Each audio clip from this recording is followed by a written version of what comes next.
قیس تھا۔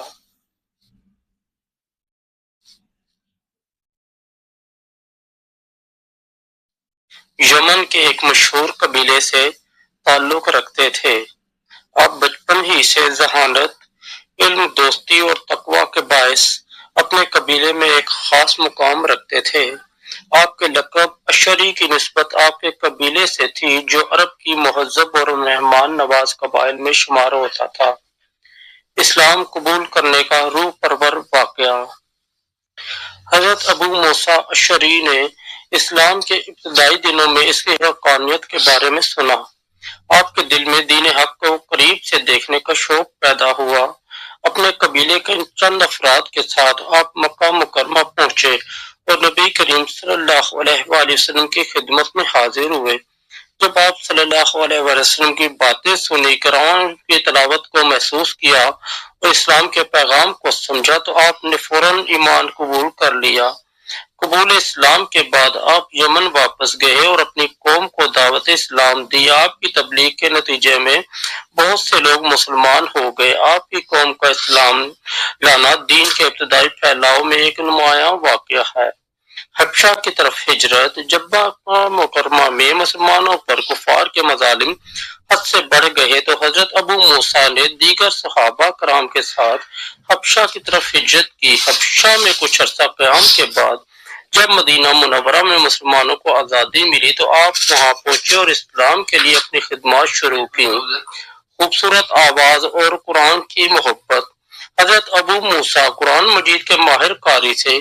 آپ کی آواز میں ایسی مٹھاس اور دلکشی تھی کہ سننے والا متاثر ہوئے بغیر نہ رہتا۔ ایک مرتبہ رسول اللہ صلی اللہ علیہ وآلہ وسلم نے آپ کی تلاوت سنی تو فرمایا، اے ابو موسیٰ، تمہیں اللہ نے داؤد علیہ السلام کی خوش الحانی عطا کی ہے۔ آپ نے قرآن کے احکامات کو نہ صرف خود اپنایا بلکہ دوسروں تک پہنچانے کے لیے اپنی پوری زندگی وقف کر دی۔ جنگوں میں کردار۔ حضرت ابو موسیٰ اشعری نے کئی غزوات میں حصہ لیا۔ غزوہ حنین، اس جنگ میں آپ نے بہادری کے ساتھ کفار کا مقابلہ کیا۔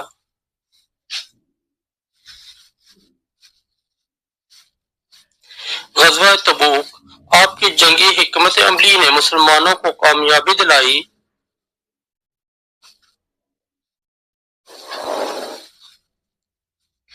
عراق کی فتوحات۔ حضرت عمر فاروق کے دور میں آپ کو عراق بھیجا گیا جہاں آپ نے اسلامی لشکر کی قیادت کرتے ہوئے بڑے علاقے فتح کیے۔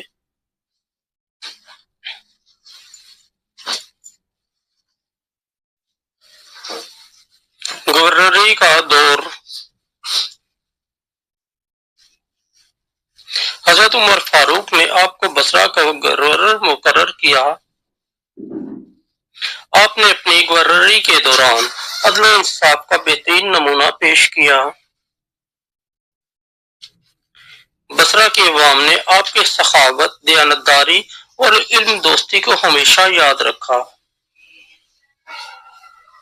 آپ کی قیادت میں اسلامی معاشرہ ترقی کی نئی منازل طے کرتا رہا۔